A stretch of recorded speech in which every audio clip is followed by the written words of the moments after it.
All right, cool. The Philadelphia Eagles won the Super Bowl last year. They are Super Bowl champions. They beat the Kansas City Chiefs in resounding fashion. Going into this season, they've got some questions. They bring in a new offensive coordinator after their previous offensive coordinator left for Kellen Moore, left for the New Orleans Saints.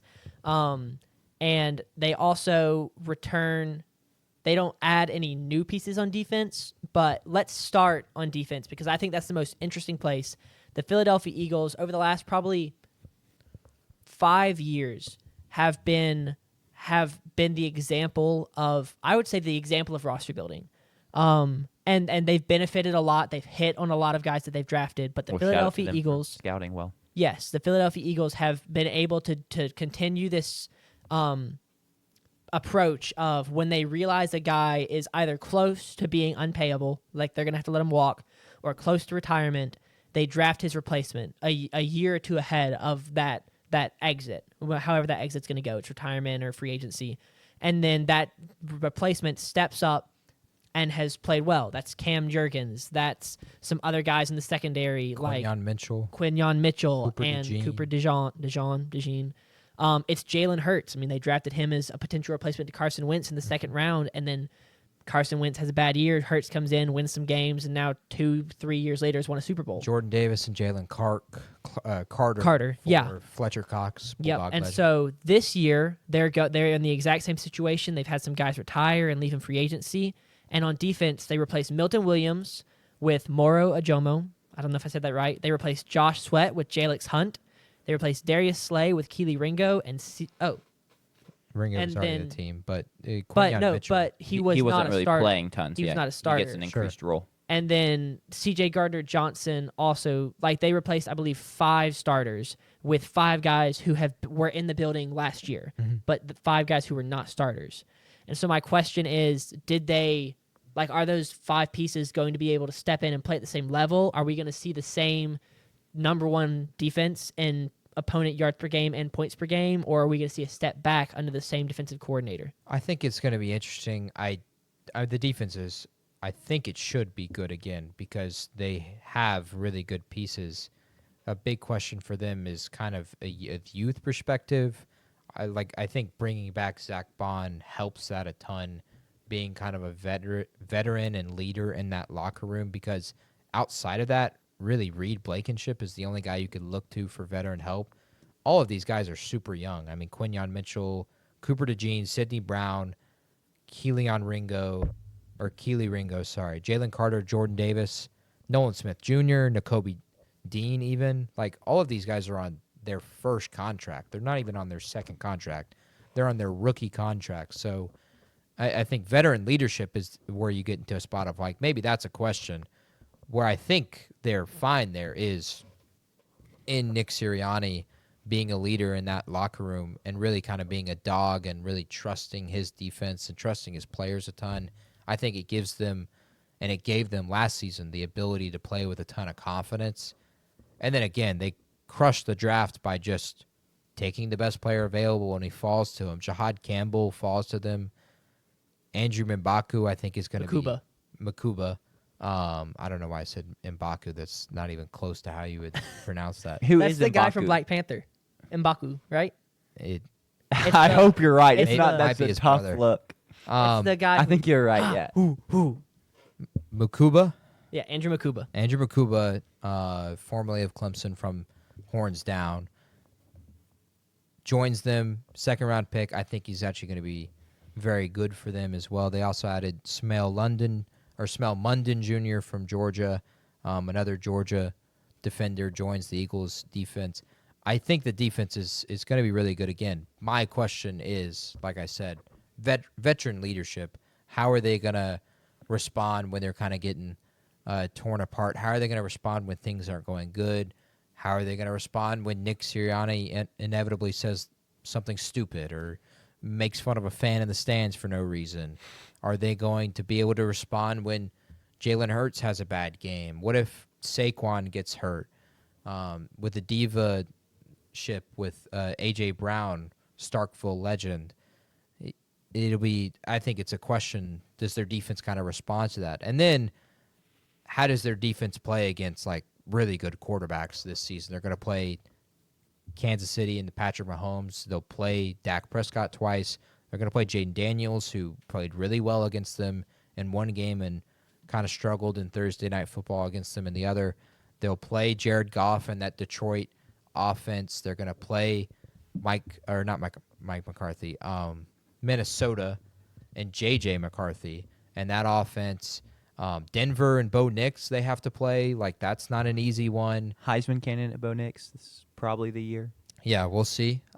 People are really high on Justin Herbert for whatever reason, and they have to play him. Geno Smith, who I'm actually high on, but Sanders isn't. They have to play, but then also they have to play at Buffalo at the end of the season. So I think defensively they're going to be put in tough spots playing at Kansas City. I didn't even mention Baker Mayfield, who has torn apart the Eagles in previous games against them. It's just, I think they're in tough spots, which is for me why I think they take a step back this season. On top of the, like I mentioned earlier in the Cowboys video, which is now being mentioned here, there hasn't been a repeat champion in the NFC East since 2004. And the Eagles are favored to win this division, and they have every right to be, but they have to go out there and do it. And that has kind of been the story of Philly, is they've gone into seasons with talented rosters. They've always had talented rosters. They've always had guys, but they haven't won the games they were supposed to, or something stupid happened, or Carson Wentz just didn't play well coming off the injury, or Nick Foles wasn't as good as you wanted him to be, or Jalen the year prior to last season was just not great, and they were a 9-7 team. That's where I push back, and that's my question on the Eagles, is there I don't just see them as a consistent force again, because I just have too many questions about leadership in there. And then there's their tough schedule. I didn't even mention they're playing in Green Bay. And there's just a tough game every single week, and that's going to be the NFC East this season. There's just going to be tough spots where they have to respond week after week. And I just wonder if that's something they're going to be able to do once again. Sure. Yeah. As far as the defense goes, it's kind of one of those things where I don't think any front office has figured out talent analysis, because you're always going to make mistakes. But the Eagles have done it so consistently over the last 3-4 years that I don't want to bet against them. I feel like the OKC Thunder in that way, to be honest. Like, it's one of those that things draft where pick's probably going to work. Yeah, where eventually they're going to miss, but I'm not going to be the one that bets that they missed. And so that's kind of why I'm assuming that the defense is going to continue to be talented and continue to start guys who are NFL starters, and they're not going to miss. And they continue to do it. They spent two draft picks in the first 2 rounds and 3 in the first 4 rounds on defense. They spent 10 total draft picks. Like, they drafted 10 guys this year in 7 rounds, which is up there as far as like NFL teams go. So as far as leadership goes, like you said, it goes back to the head coach, and Sirianni has I think he's done a good job of leading that team. I trust the leadership there. And then on offense, I think offense is also going to be interesting, because offense isn't a talent issue. Offense is not a coaching issue, a coaching question mark. What is that offense going to look like with Kellen Moore gone and a new offensive coordinator in the building, and then once again 11 starters who were in the building last year, because that's just what the Eagles do. I'll be interested to see what the offense looks like, not from a leadership, because they've got the experience there. They've got Jalen Hurts, they've got A.J. Brown, they've got Devontae Smith going into year 4, 5? Year 4 or 5. 4 or 5, yeah, somewhere up there. I think it's 4. Dallas Goedert coming back, Saquon Barkley in year 2. It's going to be, theirs is not going to be a leadership issue. The offense is going to be is the new offensive coordinator, who I had his name written somewhere, is he the guy? Kevin Patullo. Yes, thank you, Kevin Patullo. Is he the guy for the job to repeat a top 10 offense from last year? I think offensively it is, and I don't want to. I feel kind of weird having the take, and I don't feel great about it, because it just doesn't feel like I'm really even saying much. But my question is just health. We've seen that in the NBA out of recent, but we've also seen in the NFL where season to season, you really never have a consistent season from a health perspective, unless you're the New Orleans Saints, where every season everybody's just hurt. And the Eagles were really lucky in terms of a health perspective last season. To get a full healthy season out of Saquon Barkley has not been something that has happened besides once in New York. To get a full healthy season out of Jalen Hurts helped them win as many games as they did, because he is a great quarterback when he gets to play, and really only had one tough spot where Kenny Pickett has to come in. A.J. Brown, the same question. Devontae Smith, the same question. At tight end with Dallas Goedert, that's under question. Offensive line, I think, is a huge one, too, with how much they rely on that offensive line with the tush push and running the ball as much as they did last season. Does Lane Johnson, at this age, continue to stay healthy? Landon Dickerson has gotten hurt many times before. Does Cam Jurgens stay healthy, being the center leading the tush push? And Jordan Mailata as well. They've got enough pieces there, I think, that if they lose one here and there, they're going to be fine. But I'm really concerned that the injury luck just won't be there, and that's part of me also being lower on them this season, because another season you practiced 2 weeks longer than two other teams. You practiced 3 weeks longer than 4 other teams. You practiced 4 weeks longer than 4 other teams, and you practice 5-6 weeks longer than the rest of the league. That's more weeks. That's more wear and tear on your body. Then you went out and celebrated a Super Bowl. You started your offseason program 2 weeks later. Maybe you're just not right in the health spot for this season. I have concerns about that in Philly with the way that they like to play football, which is fast, hard-nosed, run through you, explosive plays over the top. Are they going to be able to do that and stay healthy again this season? I mean, it's a fair question. I can't answer it. I guess we'll have to wait and see. Yeah. I think it'll be interesting to see for sure. I think the pushback, that's an argument you can make for any team, is to be like, well, if all their good players get hurt, they're going to be bad. And the Eagles, I think it's the Super Bowl thing, playing that deep into the season, and then they didn't really give anyone ever a week off besides Saquon in the last week of the season. And Jalen in the Super Bowl when they brought in Super Bowl champion Kenny Pickett. True. Who they lost to free agent. That's a big loss. He was a big part of that win. Small hands, baby hands, 2 gloves as well. 2 gloves, yeah. So I think that plays a hard part of it, and I also you look at their players as well. You have injury concerns for Saquon Barkley, like you have to. He's got hurt many times in New York, tore his ACL in New York, and with how much he ran last season, that's going to be a question again. He's the engine of the offense again. Jalen has had questions with his injuries because he'll take a few hits here and there that he doesn't need to. I just think injury luck won't be with him this year as much as it was last year. Yeah. Fair. And that makes a lot of sense. That reflects that's why I'm as low as I am. Yeah. From a prediction standpoint. So on the record prediction, we all have them winning double-digit games. I am the highest on them. I've got them going 13-4. Jack is the second highest. Well, our fan has the second highest, having them go 12-5. Jack is staying 11-6, and JP is at 10-7. As a podcast, we've got them going 12-5, which I believe is good enough for first. Is that correct? Potential, or is it the? No, it's not good enough. Okay, okay, we got the Commanders. Okay, cool. So I think the schedule. I mean, we get a really cool rematch in week 2 against Kansas City, which I do have them winning. The 2 of y'all do not, and then later on, I've got them lose. We all 3 have them losing at Dallas, and then I think the really interesting thing is going to be week 16, 17, and 18. They play at Washington, at Buffalo, and then Washington at home. And I think those last 2 to 3 weeks or 1 to 2, maybe 3 weeks, are going to come down to what are the standings in the NFC looking like. Yeah. What does the NFC East look like? Does Washington take a step back, and are they a couple games behind the Eagles? Do the Cowboys get another unhealthy season from Dak Prescott, and are they a couple games behind the Eagles? And now are the Eagles able to maybe take a loss in 1 or 2 of those weeks and rest Jalen Hurts and rest Saquon Barkley and rest that offensive line?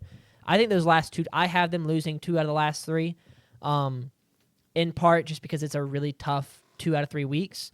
But we could also just see that the Eagles are resting starters as early as week. I believe, did they rest starters in week 17? Yeah, I think so. I think that's right. So they had an early start on the rest this last season. Are we going to see them do that again this season? It's very possible. I don't think so, just because of how I view Washington, and the fact that you have to play Washington twice in the last 2 weeks really leaves it pretty wide open, unless you really do just kind of blow Washington out of the water. But if it's a close division, you can't take the gas off the brakes until kind of the last week of the season. I'm going 11-6 just because it's such a tough schedule in my eyes, and I do think they're a really good team. But maybe some of the closer games they won last year, don't break their way this year, and so they drop a couple more games. But they'll be a team that no one's going to want to see in the playoffs when they get there. No one's going to want to see them in the regular season. They're going to be, as they have in the past couple years, a tough team to kind of score the ball on, and a tough team to stop on the ground. So yeah. And it'll also be, you talk about that, viewing Washington very highly. It could be a situation where, the NFC East is decided in week 16. Yeah. Where whoever wins that game, depending on what the standings are currently, creates a lead large enough that weeks 17 and 18 are kind of irrelevant to the NFC East standings. And it may still matter as far as, seeds 1 through 4 or the wild card seeds go. But the NFC East, I would be interested to see if that's decided in week 16. That's just it's a tough schedule, but it's as far as drama goes, this is a pretty exciting schedule. 100%. To be able to see this 2 out of 3 weeks with Washington and then Buffalo on the road. So I'm super excited to see that. JP's got them going 10-7. You almost have them alternating through the first 6 weeks. You've got them going win, loss, win, loss, win, loss, win. Doesn't have a longer than a 2-game win streak in there. Yeah.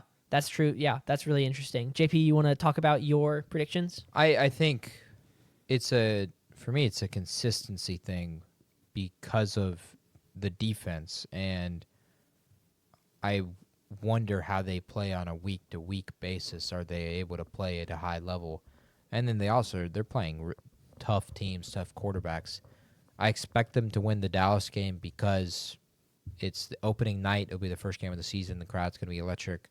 I just don't expect Dallas and Schottenheimer to play well in that first one. And then I don't expect them to win at Kansas City, in large part because of Kansas City's schedule and where they're going to be in a tough 7 to 8 weeks to start the season. So they're going to treat that game very, very seriously, more than they would potentially in years past. Tampa Bay is a team they've struggled with historically. And then I have them losing that New York game as kind of just an upset game. I just question consistency. I question health from a week-to-week basis. The health, which I know I've talked a ton about, it's not necessarily that guys are going to have season-ending injuries, but what if A.J. Brown misses 3 weeks? Jalen Hurts misses 2 weeks, or Saquon misses 3 weeks. Saquon's the Madden cover, so he's due for something bad to happen this season. That's kind of how that works. Curse exists for sure. So I think of Christian McCaffrey last season. He was the first pick in fantasy football and barely played, which is a large part and reason that guys who drafted Christian McCaffrey did not do well last season in fantasy. Tough for me. I think it's just it's a schedule thing too. Those are tough games. Winning at Kansas City is not easy. Winning at Tampa Bay is not easy. Winning in New York on a short week is not necessarily going to be easy. Lambeau at Dallas is a game they've struggled with. Lambeau's pretty easy to win if you're Aston Sanders. So yeah, apparently 1-7 at Lambeau. Lambeau is not a tough place to play, especially not on Monday Night Football. But it's inconsistency for me, and it's in large part because that is how Philly is. They are an inconsistent franchise. They're really, really, really good one season, and then the next season they're kind of mediocre for whatever reason, and something's not clicking, and the quarterback isn't playing the right way. And then they come back the next season, and they win the Super Bowl. I mean, think of the last 3 years. In the Super Bowl, really good. Jalen Hurts plays great in the Super Bowl. Last season, what the hell is going on? Why Are we losing games like losing to Drew Lock on Monday Night Football? Like, it's unacceptable, those kinds of losses. And then you show up for the playoff game against the Buccaneers and it looks like you refuse to even compete. And then last season, they're elite throughout the entire year. So I just see it as, all right, it's the next step in the process. They won't be as good this season as they have been in past, which I'm sure won't get any pushback if we were to post a TikTok out of that. But yeah, I have them at 10-7. I do want to say good on y'all. While y'all are higher on the Eagles, you don't have them winning the division, which is true. Part of the course, the NFC East hasn't had a repeat champion since 2004. And yeah, the Eagles they're going to be good again this year because I mean there's just so much talent on that roster for them to not win games. The really only thing that could hold them back is, like I said, health. The schedule's really tough, and Nick Sirianni, he's a wild card. And while he is all he's done is win, he is a wild card, especially in that franchise, and then with the fan base too. You may go to some of these home games and you're actually on a road game because the team hates you for whatever reason. So Eagles at 10-7, we have them finishing 12-5 as a group, which would have them squarely in the playoffs, but behind Washington, which we can now get into as our final team. Unless there's some final thoughts on the Eagles. Nope. Jack, do you want to reiterate your thoughts from earlier? I guess, yeah. I mean, I hate the Eagles, and I also just kind of hate Philadelphia sports fans because I'm a Commanders fan and also Braves fan, so there's a lot of crossover there.